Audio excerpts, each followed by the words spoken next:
हमारे व्यस्त जीवन में ईश्वर की आवाज़। हमारा यह जीवन हमें मुक्ति के लिए मिला हुआ है और मुक्ति पाने के लिए हमें सद्गुरु की ज़रूरत होती है। और जो सद्गुरु के पीछे चलता है वो शिष्य है, वो चेला है।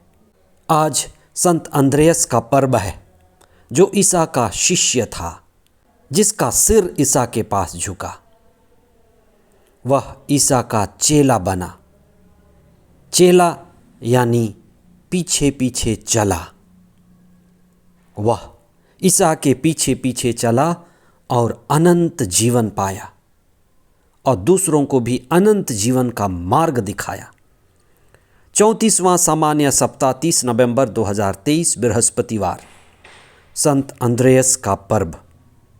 पहला पाठ रोमियों के नाम संत पौलुस का पत्र अध्याय 10 पद संख्याएं 9 से 18 तक और संत मती का सुसमाचार अध्याय 4 पद संख्याएं 18 से 22 तक।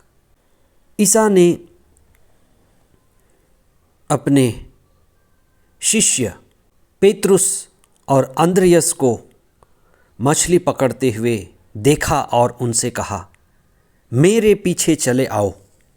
जो पीछे चलता है वह चेला है, जिसका सिर गुरु के पास झुकता है।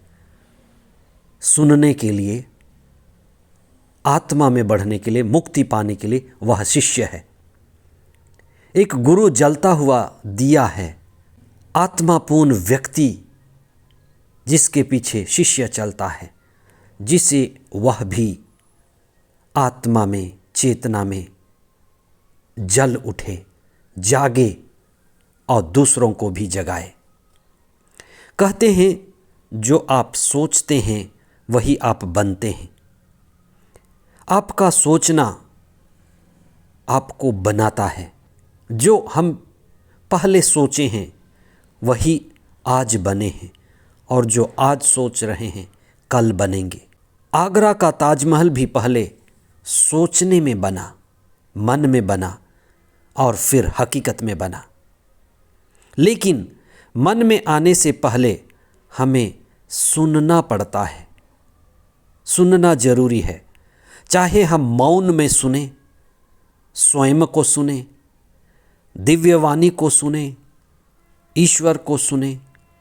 सुनने से ही सोच आते हैं और विचार आते हैं। ये भी बात है कि ये सोच कैसे हैं। इसलिए हम इस पर ध्यान दें कि हम किसको लगातार सुनते हैं। क्या हम ईश्वर को सुनते हैं? हम कोशिश करते हैं कि ईश्वर को लगातार सुनें और ईश्वर की वाणी आप तक लगातार पहुंचाएं। आज का पहला पाठ कहता है, शुभ संदेश सुनाने वालों के चरण कितने सुंदर लगते हैं। ईसा के चरण कितने सुंदर थे। ईसा के शिष्यों के चरण कितने सुंदर थे। सुंदर क्यों? क्योंकि वे चरण आत्मापूर्ण थे। जो प्रभु के वचन का वाहक है वह मंदिर बन जाता है, मंदिर तुल्य हो जाता है। वह सुंदर है क्योंकि ईश्वर की दिव्यता उससे ढक लेती है। उसमें ईश्वर का निवास होता है, ईश्वर की झलक मिलती है। वचन में पवित्र आत्मा और प्रज्ञा छिपा हुआ है। वही वचन के वाहक को सुंदर बनाता है। आज के सुसमाचार में ईसा के अपने पहले शिष्यों को बुलाने की बात कही गई है। ईसा ने उनसे कहा, मेरे पीछे चले आओ। पेतरुस और अंद्रयास ये ईसा के पहले शिष्य थे। ईसा के पीछे चलने का राज क्या है? क्यों वे ईसा के पीछे चले? ऐसी क्या बात थी कि वे ईसा के पीछे चले? ईसा ने उनसे कहा भी, मैं तुम्हें मनुष्यों के मछुए बनाऊंगा। इसका मतलब क्या है? मछली पकड़कर जीविका चलाना पेतरुस और अंद्रयास का रोजगार था। उसी से उनका घर चलता था। उनका जाल, उनका नाव, उनके साथी, उनके रिश्तेदार ईसा ने कहा इन्हें छोड़ दो। उसी रोजगार से जिनसे उनका घर चलता था, ईसा ने कहा इससे भी बड़ी चीज है।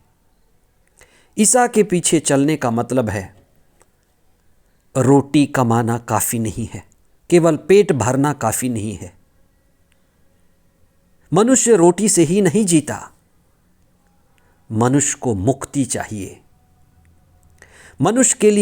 मनुष्य न केवल कमाने के लिए, खाने के लिए, घर बनाने के लिए, शादी करने के लिए, पैसे इकट्ठे करने के लिए, परीक्षा पास होने के लिए बना है, लेकिन मनुष्य बना है मुक्ति के लिए। इसलिए ईसा के शिष्य अंद्रयास, पेतरुस मुक्ति पाने के लिए ईसा के पीछे चल पड़े। क्या आपका परिवार मुक्ति पाने के लिए जी रहा है? मुक्ति पाने के लिए बढ़ रहा है? हम परिवार में रोटी कमाते हैं, कमा कर लाते हैं। क्या हम प्रार्थना भी करते हैं? क्या परिवार में रोज प्रार्थना होती है? संत यूहन्ना के सुसमाचार में ईसा कहते हैं, आओ और देखो। यूहन्ना और अंद्रयास ईसा के पीछे हो लिए। वे यूहन्ना बपतिस्ता के शिष्य थे और वे ईसा के पास गए और ईसा का अनुभव किया। अनुभव से मुक्ति मिलती है। हमारा यह जीवन ईश्वर के अनुभव का है। क्या आप उम्र में बढ़ते बढ़ते ईश्वर के अनुभव में बढ़ रहे हैं? क्या आपकी पत्नी, आपका पति, आपका परिवार ईश्वर के अनुभव में बढ़ रहा है? हमारा यह जीवन ईश्वर की संगति में रहकर जीने के लिए है। अंद्रयास ईसा की संगति में हो लिया। क्या आपका परिवार ईश्वर की संगति में है? हमारा यह जीवन मुक्ति पाने के लिए और मुक्ति की ओर बढ़ने के लिए मिला हुआ है। संत मार्कुस लिखते हैं, जहां ईसा कहते हैं, ईसा ने 12 को बुलाया कि वे उनके साथ रहें, उनकी संगति करें, उनका सत्संग करें, उनसे प्रज्ञा पाएं, जीवन पाएं, उनके मित्र बन जाएं और बाद में सेवा के लिए समर्पित हों, दूसरों को भी मुक्ति के मार्ग पर ले आएं। इसलिए ईश्वरीय जीवन, ईश्वरीय अनुभव, आत्मा का पूर्ण अनुभव ही हमारे जीवन का उद्देश्य है। अंद्रयास को बुलावा मिला कि वह ईश्वर के राज्य का सहभागी बने और समय आने पर उसका विस्तार करे। ईश्वर से संयुक्त होकर जीना और पवित्र आत्मा का अनुभव करना, उसकी संगति में जीना और दूसरों को भी ईश्वरीय आनंद को देना हमारे जीवन का परम उद्देश्य है। आज के इस संत अंद्रयास के विशेष दिन हम प्रार्थना करें और ईसा के पीछे चलें, उनके वचनों को सुनें और यही प्रार्थना करें जैसे प्रभु ने हमें सिखाया। हे पिता, तेरा राज्य आवे हर एक व्यक्ति के हृदय में, हर एक परिवार में, बीमारों, परेशान से पीड़ित लोगों और दुखियों के जीवन में, सभी के जीवन में तेरा राज्य आवे।